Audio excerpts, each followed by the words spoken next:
Engineer Rashid की रिहाई के बाद जब वो तिहाड़ से निकले तो कश्मीर में एक ऐसा कोहराम मचा और वहीं पे ऐसे र्यूमर्स रहे, स्पेकुलेशन रहे कि इंजीनियर रशीद को बीजेपी ने रिहा किया जम्मू कश्मीर में वोट को डिवाइड करने के लिए और इंजीनियर रशीद एक किंग मेकर की तरह उभर सकते हैं, सरकार बनाने में भाजपा को मदद कर सकते हैं। इस तरह की र्यूमर्स चले, स्पेकुलेशन चले और कई बयान उमर अब्दुल्ला, फारूक अब्दुल्ला या पीडीपी की तरफ से सामने आए। वहीं आज जब इंजीनियर रशीद बारामूला पहुंचे, एक वीडियो बहुत वायरल हुआ जिसमें संदीप मावा इंजीनियर रशीद को वेलकम करते हैं और उनको माला पहनाई। मेरे साथ संदीप मावा हैं जो प्रोमिनेंट कश्मीरी पंडित हैं, जो हमेशा एनसी और पीडीपी को आड़े हाथों लेते हैं, लेकिन आज उन्होंने इंजीनियर रशीद का वेलकम किया, उनको माला पहनाई। पहले उनसे बातचीत करते हैं कि क्यों वो इंजीनियर रशीद के सपोर्ट में आए, जबकि इंजीनियर रशीद किस केस में बंद हैं। इंजीनियर रशीद मसले कश्मीर को मसला कश्मीर बोलते हैं। इंजीनियर रशीद हमेशा ये कहते हैं कि जो मोदी ने 5 अगस्त 2019 को किया वो कश्मीर के ख़िलाफ़ था, लेकिन संदीप मावा ये कहते हैं कि जो 5 अगस्त को हुआ वो बहुत अच्छा हुआ, जम्मू कश्मीर की भलाई के लिए हुआ। संदीप मावा साहब का बहुत बहुत शुक्रिया वक्त देने के लिए। जो वीडियो वायरल हो रही है, क्या आपको इंजीनियर रशीद ने वहाँ पर बुलाया था या आप खुद चले गए? देखिए मलिक साहब, ऐसी बात है, आज प्रेस कॉन्फ्रेंस इंजीनियर रशीद साहब कर रहे थे जी, और कभी कभार नॉर्थ और साउथ पोल को मिलना पड़ता है। ये वही इंजीनियर रशीद है जिसपे बीफ पार्टी पे आपने बड़ा हंगामा मचाया था। जी बिल्कुल सही कह रहे हैं आप। कभी मैंने कहा कभी कभार नॉर्थ पोल और साउथ पोल को मिलना पड़ता है, किस लिए? For a bigger cause. अभी सबसे कौन सा कॉज है आपको? एनसी और पीडीपी को हराना, यही कॉज है आपका? मैं वही बात बताने दीजिए। देखिए, सबसे बड़ा नासूर जम्मू कश्मीर में सियासी नासूर है जी, और उस नासूर के सबसे बड़े जो किंगपिन्स है वो जमात है नेशनल कॉन्फ्रेंस, वो जमात है कांग्रेस, जिन्होंने रिगिंग की 1987 में और आतंकवाद को जन्म दिया। सिर्फ आतंकवाद को जन्म नहीं दिया, अपनी कुर्सी के लिए 60,000 बेगुनाह कश्मीरी मुसलमान को मरवाया, 3 से 4 लाख कश्मीरी पंडित को घर से बेघर कर दिया, टारगेट किलिंग की, यहाँ अफरा तफरी की, लूटमार की।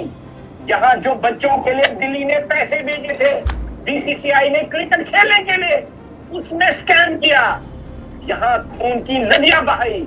इसलिए मैंने कहा कभी कभार अपोजिट पोल्स को, नॉर्थ पोल और साउथ पोल, आपने बिल्कुल सही कहा, मैं 370 के खिलाफ हूं, मैं यहाँ जो राजकुमारी के खिलाफ हूं, लेकिन कभी कभार 2 पैरेलल एंड्स को मिलना पड़ता है।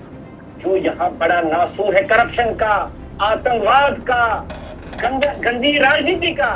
इसलिए आज मेरी अंतरात्मा ने ये बात कही साहब उठ के, सिर्फ मैं नहीं, मेरी फैमिली से मेरे फादर रोशनलाल मावा जी भी उठ के हम गए और हमने इंजीनियर रशीद को माला इसलिए डाली साहब, आज उम्मीद है कश्मीरी को कि को आएगा सूर्या। आज हमने उसी सूर्या को इसलिए समर्थन किया कि वो कश्मीरी को इस जवाल पे निकाले, इस राजकुमारी जो यहाँ नासूर है आतंकवाद का। लेकिन संदीप मावा साहब, इंजीनियर रशीद मावा जी जी, मेरी बात सुनिए ना। जो अब राजकुमारी बोल रहे हैं, इंजीनियर रशीद का पहला नारा वही है, सब नारों पे एक ही नारा बाहरी है, हक हमारा राजकुमारी, उसको सपोर्ट करते हैं आप? सुनिए मसूद साहब, एक चीज मुझे बात करने दीजिए। यहाँ जो परिवारवाद का नासूर है उसके साथ हम इंजीनियर रशीद के साथ नहीं, परिवारवाद खतरनाक है या राजकुमारी खतरनाक है? देखिए, यहाँ राजकुमारी पे हम डिफर कर सकते हैं, लेकिन इंजीनियर रशीद के साथ मैं हूँ। यहाँ गुर्बत हटानी है, यहाँ आतंकवाद हटाना नहीं, मेरा सवाल है, राजकुमारी खतरा है या परिवारवाद खतरा आपके लिए? सबसे बड़ा खतरा परिवारवाद है। देखिए, डेमोक्रेसी का ड्यूटी ये है कि जिसके, लेकिन किस चीज को परिवारवाद बोलते हैं आप? किस चीज को परिवारवाद? अभी जो इंजीनियर रशीद साहब हैं, उनके बेटे मैदान में है, उनके भाई मैदान में है, क्या वो परिवारवाद नहीं है? जो एनसी पीडीपी कर रही वो परिवारवाद है? इंजीनियर रशीद साहब जेल में थे और जेल से बाहर कौन कैंपेन चला सकता था? उसका बेटा, उसके भाई ने इस्तीफा दिया, क्योंकि आज उम्मीद है कि कोई तो आएगा सूर्या बनके। साहब अब देखेंगे, मैंने कहा आज लिटमस टेस्ट है इंजीनियर रशीद का कि वो नेशनल वॉइसेस के साथ जो यहाँ आतंकवाद खत्म करना चाहते हैं। देखिए मावा साहब, जब इंजीनियर रशीद तिहाड़ जेल से छूटे और कश्मीर में ऐसे बयान वायरल हुए, ऐसे ट्वीट वायरल हुए सोशल मीडिया पे कि इंजीनियर रशीद को एक साजिश के तहत छोड़ा गया, वो वोटों को डिवाइड करेंगे, भाजपा को मदद करेंगे सरकार बनाने में। और जब आज आपकी वीडियो वायरल होती है, उसके बाद जब हमने कमेंट पढ़े उसमें यही लिखा था कि आज संदीप मावा जो बीजेपी के कट्टर सपोर्टर हैं, उन्होंने इंजीनियर रशीद को माला पहनाई। इससे ये पूरा साबित हो चुका है कि ये दिल्ली का क्या प्लान है, किस तरह से इसको कश्मीर में एग्जीक्यूट किया जाएगा।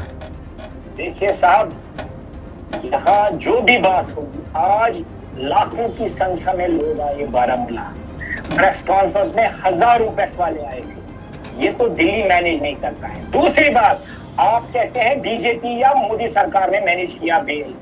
आप एक बड़ा इल्जाम जुडिशरी पे लगा रहे हैं। आप देखिए, आप नहीं, मैं नहीं लगा रहा हूं, मैं आपको कह रहा हूं, आप मेरी बात ही समझे। मैं ये कह रहा हूं कि सोशल मीडिया पे ये चीजें वायरल हो रही हैं। आपके मिलने के बाद लोग कह रहे हैं कि साबित हो गया कौन किसकी टीम है। देखिए साहब, एक चीज याद रखिए, कुछ तो लोग कहेंगे, लोगों का काम है कहना, हमारा काम है कश्मीर को, इस जो वर्गमान रखे गए थे मेरे मासूम कश्मीरी, जिनको पीएसए में रगड़ा गया, जिनको पैलेट इंजरी से मारा गया, जिनको 60,000 लोगों को कफनों में रहना गया, जिनके 3 से 4 लाख कश्मीरी पंडित हिजरत कराए गए। लेकिन उन्हीं कश्मीरी पंडितों को आप कश्मीरी लोगों को कंफ्यूज कर रहे हैं कि आप मोदी के कश्मीर के साथ हैं या इंजीनियर रशीद के कश्मीर के साथ। उनने कहा कि जो 370 के बाद नया कश्मीर का नैरेटिव चला, उनने प्लेज लिया कि मैं उसके खिलाफ फाइट करूंगा। आप किसके साथ हैं? माला पहना रहे हैं उसको जिसने मोदी के खिलाफ सीधा सीधा तिहाड़ जेल के बाहर से कहा। मोदी के खिलाफ बात करे या मोदी के प्रो बात करे, उससे मुझे कोई मतलब नहीं है। मुझे सिर्फ मतलब है जिन कश्मीरियों को पीड़ा दी गई इस आतंकवाद से, इस परिवारवाद से, इस कत्लेबाजी से, इस गुर्बत से, उसके साथ जो भी खड़ा होता है डॉक्टर संदीप मावा, उसकी जमात रिकंसिलिएशन फ्रंट उसके साथ है। बाकी छोटे या बड़े मसले में पढ़ने वाला नहीं हूं। मैं पढ़ने वाला हूं जो कश्मीरियों को गिरफ्तार रखा गया उस मुसीबत से निकाला जाए। बाकी मेरा सपोर्ट, मैंने खुलेआम कहा, ये कंडीशनल है जब तक इंजीनियर रशीद कश्मीरियों की बात करेंगे, उनकी हक की, बेरोजगारी की, गुर्बत की, इस परिवारवाद की, इस गंदी राजनीति की बात करेंगे, मेरा उनका एक एक कतरा इंजीनियर के साथ है। दूसरी बात, अगर वो भी परिवारवाद करते हैं, वो भी कोई ऐसी गड़बड़ करते हैं, तो उनका सबसे बड़ा घोर विरोधी डॉक्टर संदीप मावा होगा। लेकिन आज हम बात करते हैं जहां इंजीनियर रशीद और मैं मिल सकते हैं। मैंने तभी कहा, कभी कभार नॉर्थ पोल और साउथ पोल को मिलना पड़ता है एक बिगर कॉज, बड़े मकसद के लिए। हमारा मकसद है एनसी को बाहर करना, हमारा मकसद है परिवारवाद को खत्म करना, हमारा मकसद है आतंकवाद का नस्तोनाबूद करना, आपसे को खत्म करना। इसलिए आज हम मिले हैं इस मकसद के लिए। आप जब इंजीनियर रशीद से मिले, क्या बातचीत हुई? क्या उन्होंने भी यही बोला कि मेरा मकसद एनसी खत्म करना, पीडीपी खत्म करना? नहीं, देखिए साहब, जब मैं इंजीनियर रशीद और मेरे पिताजी इंजीनियर रशीद साहब को मिले, वो गले मिले और उन्होंने एक बात बड़ी क्लियर कही कि मैंने किसी की माला नहीं ली, लेकिन डॉक्टर संदीप मावा उनके फादर की माला मिली, क्योंकि उन्होंने कहा मैं आपकी इज्जत करता हूं क्योंकि आप सिंसियर ऑनेस्ट हैं। हम सिर्फ कश्मीरी अवाम, जम्मू कश्मीर के अवाम के लिए निकले हैं साहब, और जो भी कश्मीरी चाहता है उसके हुकूक की बात, जेन्युइन बातें जो मेजॉरिटी करेगा, मैं उसके साथ हूं, चाहे वो कुछ भी हो, कुछ भी, दिस वे, राइट वे या लेफ्ट वे, हम उसके साथ हैं। लेकिन जो मेजॉरिटी, जो ये कुछ ये यहाँ अनासर है जो यहाँ सियासत को गंदी की ओर लेना चाहते हैं, गंदगी की ओर, हम उनको अपोज करते रहेंगे। और डेमोक्रेसी का सबसे बड़ा बोलबाला है, जिसके साथ लोग हैं जो डेमोक्रेसी की बात करेंगे और मेजॉरिटी की बात करेंगे, वो कुछ भी कहें उनके साथ है। लेकिन आप भी कह रहे थे कि शायद आप इलेक्शन कॉन्टेस्ट करने जा रहे हैं, बड़ी रूमर्स से स्पेकुलेशन थे, आप कॉन्टेस्ट क्यों नहीं? देखिए साहब, मैं राजनीति को गंदा खेल मानता हूँ, इसलिए मैंने इनिशियली सोचा मैं लड़ूंगा, लेकिन बाद में मेरे अंतरात्मा को, मेरे अंदर की आवाज में पंचर होगा जी। लेकिन आज मैंने खुलेआम कहा, मेरा जो नॉर्थ कश्मीर का कैडर है और सेंट्रल कश्मीर और साउथ कश्मीर का कैडर है, मैंने उनको एक्टिवेट कर दिया। और आप जल्द सुनेंगे, मैं इंजीनियर रशीद के साथ कैनवासिंग करूंगा कुछ शर्तों के साथ, और वो शर्तें हैं, यहाँ बेरोजगारी हटानी है, गुर्बत हटानी है, परिवारवाद को खत्म करना है, ये जो नासूर सियासी गंदगी है उसको मिटाना है। ये कंडीशन है इंजन रशीद और उनकी टीम को सपोर्ट करने के लिए। इस मुद्दे पे के साथ मैं तन मानो धन के साथ इंजन रशीद के साथ। बाकी जो आपने कहा 370 राजकुमारी, वो अलग इशू है, उस पर मैं अपोज भी कर सकता हूँ, लेकिन मेरा सपोर्ट कंडीशनल है। और जो भी जम्मू कश्मीर की आवाम मेजोरिटी में चाहती है, वो हर बात को, चाहे वो कोई भी बात हो, उसको माना जाएगा और शाना बशाना हम इंजन रशीद को मजबूत करेंगे। चलिए, बहुत बहुत शुक्रिया। मेरे साथ संदीप मावा थे। इनकी वीडियो बड़ी वायरल हो रही है, जो जहाँ पे इंजीनियर रशीद को ये माला पहना रहे हैं उनके वालिद साहब। लेकिन इनसे बातचीत की कि जो इंजीनियर रशीद, राजकुमारी और आर्टिकल 370 को अपोज कर रहे हैं, वहीं संदीप मावा राजकुमारी, आर्टिकल 370 और नया कश्मीर इनिशिएटिव जो मोदी का है उनको सपोर्ट कर रहे हैं। किस तरह ये दोनों मिले? क्योंकि र्यूमर स्पेकुलेशन ये थे कि इंजीनियर रशीद को रिलीज़ किया गया इसलिए क्योंकि कश्मीर में वोट को डिवाइड किया जाए। लेकिन आपकी क्या कुछ राय है इस पर? कमेंट सेक्शन में ज़रूर लिखिएगा।